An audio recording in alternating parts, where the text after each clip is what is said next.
We believe that artificial intelligence is akin to the Industrial Revolution.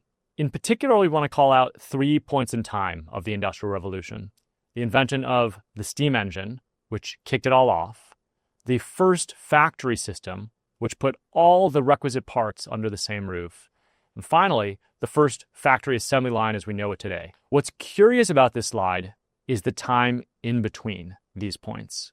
67 years from the first steam engine to the first factory. And that first factory didn't even use the steam engine. It was powered by water. Then 144 years between that first factory and the factory assembly line as we know it today. Question is, why did it take so long?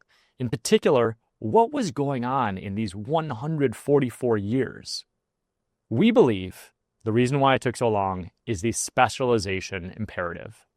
Beyond a certain scale, for a complex system to mature, it must combine general purpose components and labor with highly specialized components and labor. In other words, what was happening is taking these general technologies and specializing them to produce specific outputs.